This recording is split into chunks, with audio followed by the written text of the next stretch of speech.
My name is Aya. Thank you so much for joining me on my channel. We're going to be talking about Mars in the fourth house, which is not easy.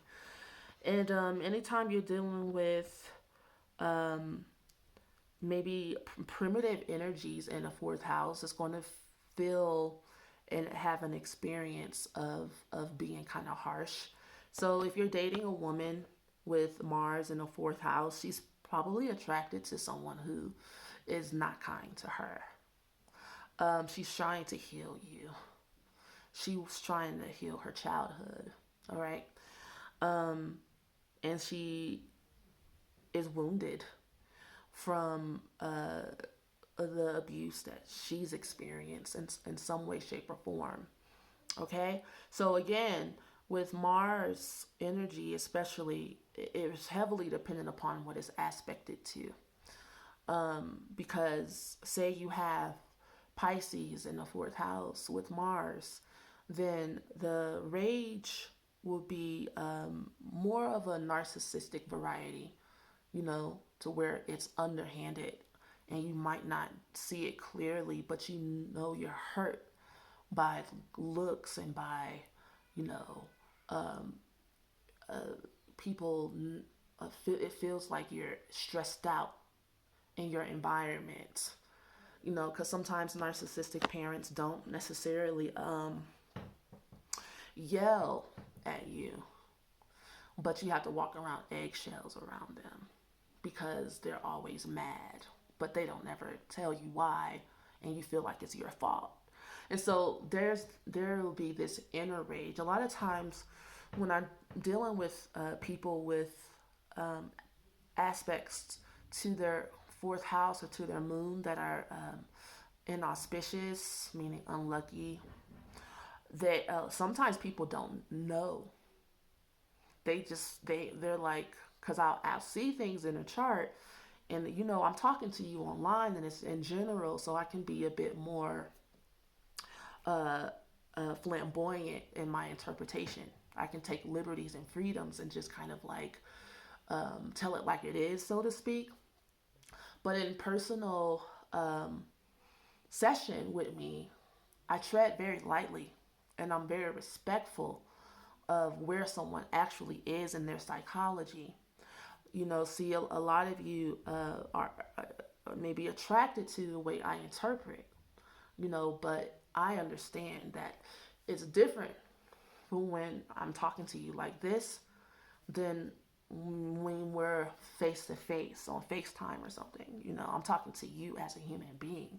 And so I ain't going to be like, um, so your mama, da da da da. It's like, no, it's like, okay. So it's more like, I see that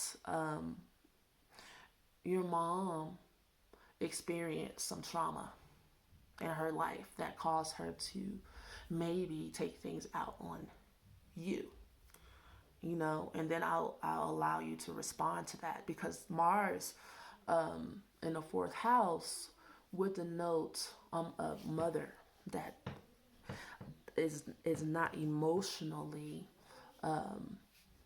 stable for her children all the time. You might have experienced sporadic emotional outbursts, and you might absorb some of that energy and carry in that rage. And so a lot of times a trauma bond will be created with the mom, and trauma bonds are relationships based upon one person or maybe two people. But if it's a child, it would be based upon someone that you look up to, traumatizing you, right? And trauma is a strong shock reaction in the nervous system that actually releases a lot of hormones, adrenaline, and chemicals, and you can end up more attached to someone that you have a trauma bond with than someone that you have a peaceful relationship with, which is why a person with Mars in Cancer would be attracted to dramatic relationships more so than someone that make their life peaceful. That's the danger of growing up in a stressful environment. You get addicted to stress, even if you don't like it. You have a bond with it, and bonding is experienced as love, regardless of whether or not the person or situation or environment that you're bonding with is a loving environment. The human psyche is very fragile, also very flexible, but also very much so easily stamped upon. That's why you have to be careful about the people you have around you, the things, the pictures you have up on the wall, you know, where it's placed, what you're listening to, because we're absorbing everything, because we just everything in us is just kind of like wants to connect. Okay? And so in your childhood you connected and bonded with rage. And maybe it was just that your mom has a fiery personality and she's like busy, right? Or she puts herself first. This I didn't talk about the father in the Mars in the fifth house that much, but it would be the same thing, that your dad is like selfish and he puts himself first. You know, doesn't really consider you. Now this could be extreme. It could just be, you know, they have a lot of interest, or maybe they're living out their teenage years that they didn't get to live out when they were a kid, you know. Or it could go all the way to abandonment and them like leaving you so that they can go have the time of their life. You know, it could go from, it could be abusive, violence, or it could be like just wanting to have fun, or wanting to, like I was saying before, like party, you know, instead of being a nurturer, being nurturing. Now, all of this is very disruptive to a child's development, regardless of what extreme it's in. I know some people will be like, well, I didn't have it as bad, and so you might discount your experiences. You know, don't. You know, everybody comes into this lifetime with their karma and their lot in life, their cross to bear. And it's okay if you only have a little bit of suffering to work through. That's okay, you know. And it's okay if you have, it seems like you have the world on your shoulders. That's okay as well.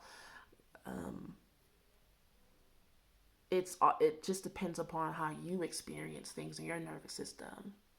You know, I've met people who grew up very affluent, who just replay a couple of negative things over and over in their head, you know.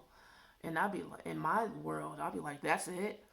But to them, it's the most traumatizing thing in the world, because that's what they suffered and what they had to go through. They don't know anything else, you know. So that's why I'm saying, like, it's a spectrum, but in general, Mars in the fourth house would be an angry mom, someone that's raging, maybe histrionic or borderline.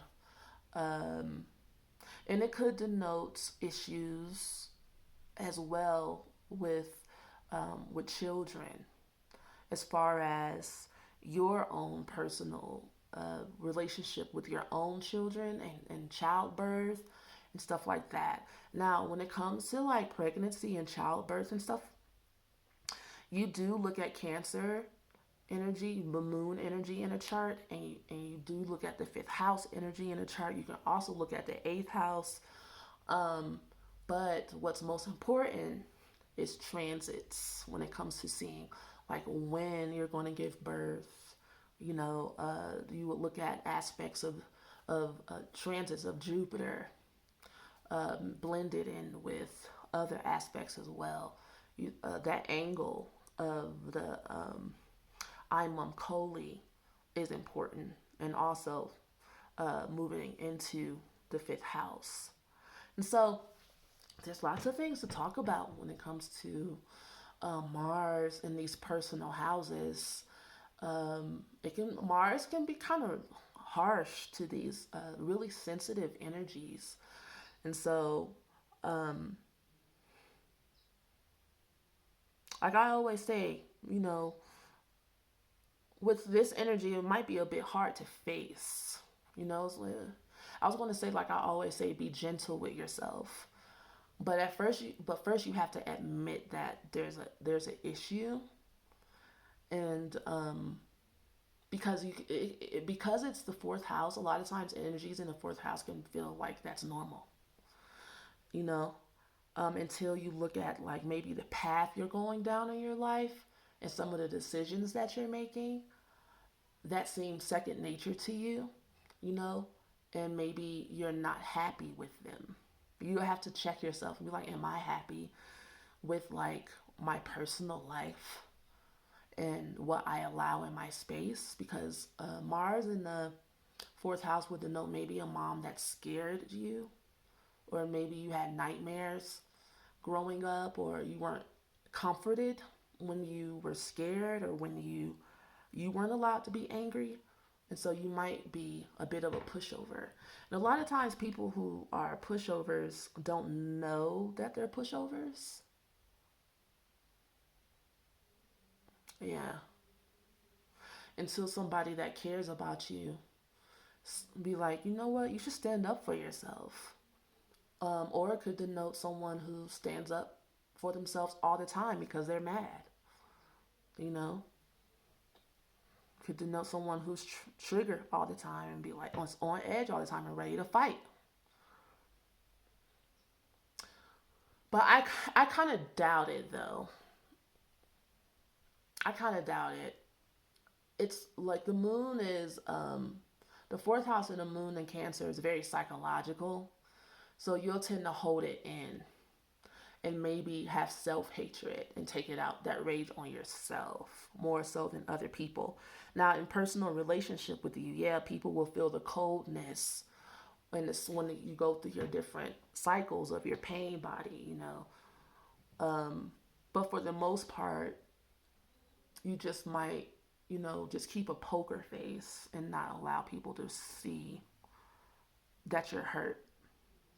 Okay, I think I'm gonna end it there. Write down all of your life experience and personal experiences with this aspect, because what I see what happening in the comment section is that it helps other people. It becomes like a therapeutic community type forum. And if you would like more of that, join my channel. When we reach 10 people, we'll start getting together and having our own upliftment, encouragement, healing, and whatever else we want to do as fairy friends. Peace.